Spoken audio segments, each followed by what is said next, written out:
There is something about a new beginning, whether it's your birthday or the beginning of a new year, and sometimes even just the beginning of a week. But a new beginning, it's like an invitation to make a change, to do something different. We feel inspired to be a better version of ourselves. If you've been around for a while, you might know that I am not a big fan of like huge change. If you want to be successful in creating new habits and new behaviors, the best way to do it is small changes, not big, grandiose New Year's resolutions. While I'm not a big fan of New Year's resolutions, I do understand that this time of year, we are just naturally called to do something. So today, I want to talk to you about ways to make your New Year's resolutions actually work. Number one is just instead of a big overhaul to one area of your life, try to start with just small habits. If you are called to make a resolution about going to the gym and getting fit, if you currently don't do anything, if you don't exercise, if you never go to the gym, then you need to dial that in and decide exactly what you're going to do and make it small. You are not going to go from a couch potato to a gym rat just like that. These things take time if we want to be successful.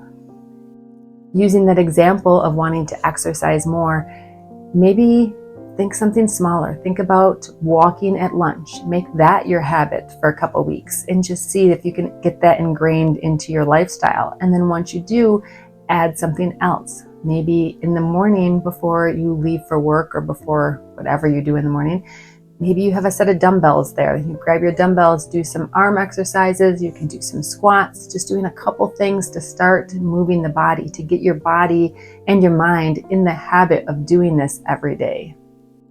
Then maybe add something more, add something in the evening. Again, it could just be those same dumbbells, doing just a few simple exercises or getting down on the floor and doing sit-ups while you're watching TV. Dial that in for a couple of weeks. And then maybe consider getting a gym membership and going to the gym a couple times a week, either to walk on the treadmill or to use some of their machines, whatever they have. Keep your goals small so that you can continue to build on them and be successful. So maybe instead of an actual resolution, you think about a word of the year.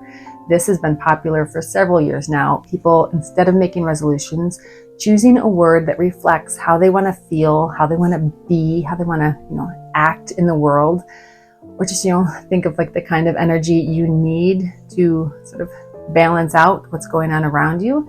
So if your life is very chaotic and you're very, everything's hectic and overwhelming, maybe the word of the year for you is peace. Maybe you have a lot happening that's out of your control. Maybe your word is acceptance. Maybe you really want to make some changes in your work life. You want to maybe amp it up, get a new position. Maybe your word is ambition.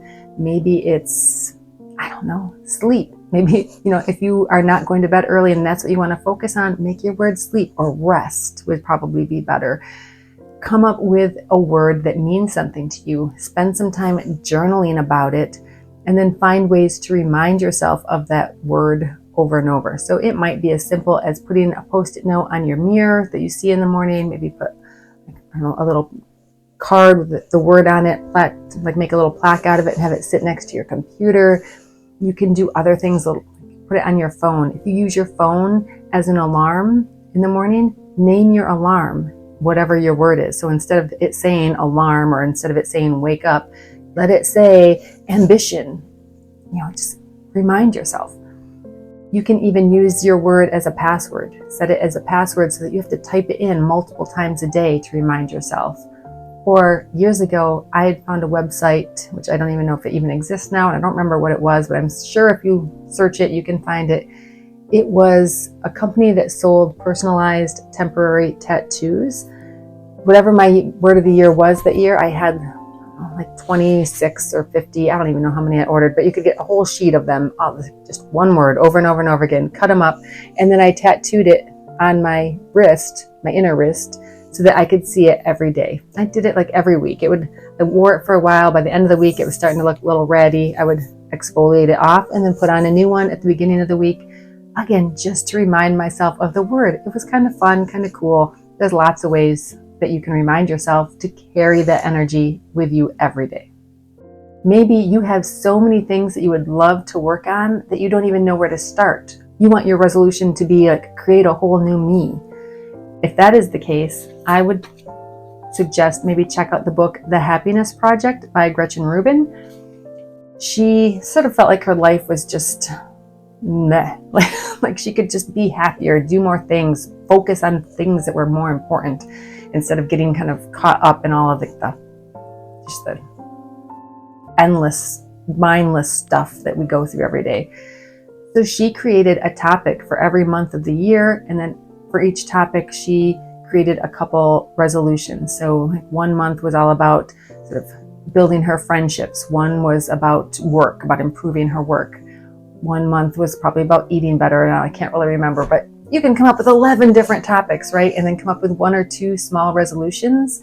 Make a little calendar for the year of what you're going to work on, what you're going to focus on, and keep those resolutions small, and it allows you to build on each month. So, right, what the habit or the resolution that you set in January, you continue that all year, but you add on another thing in February, another thing in March. You get the picture, right? I don't have to go through the whole year. And lastly, along those same lines, I wrote a book a few years ago, several years ago now, called 90 Days to Holistic Wellness. And the idea behind this book is very similar, but it's week by week. So one week we're focusing on vegetables. One week we're focusing on getting some cardio exercise throughout the week. One week we're talking about meditation. One week we're trying to add a little creativity. It's like all the things. This book, I believe, is still available on Amazon. And I will warn you though, if you pick up a copy, which go ahead, grab a copy. There's a lot of stuff in here. There is like mention of my website and some free like habit tracker tools. That website is defunct. It now belongs to the Chinese, which is just a stupid story. But anyways, you can grab a copy of this, or make sure you're subscribed to my channel, because starting in the beginning of 2026, I'm going to be doing a weekly video for the first quarter of the year going through this book. So we will work together. I will talk about what the week's topic is, some ideas of how you could maybe make a little improvement in your life. And the idea is you go through these 13 weeks, and then after the 90 days are up, you can go back to the beginning and start them all over and add a little bit more to each of those. So it's a way to just sort of very slowly and meticulously overhaul your lifestyle to make it a little bit healthier so that you can be happier and feel a little bit more balanced and just holistically well. So if you are considering creating any sort of New Year's resolution, I beg you to please don't make it big and grandiose. Make it small. Use one of these methods that I listed, or come up with your own to do something small and like something you can actually accomplish and that you actually will accomplish. You might even want to start by reading a book on habit change, either Tiny Habits by BJ Fogg. That is my favorite. My second favorite is Atomic Habits by James Clear. Both of those are great books on learning how to actually change habits, how to set yourself up for success. Whether you set a New Year's resolution or not, I want to thank you for being here with me today, and I hope you have a great new year.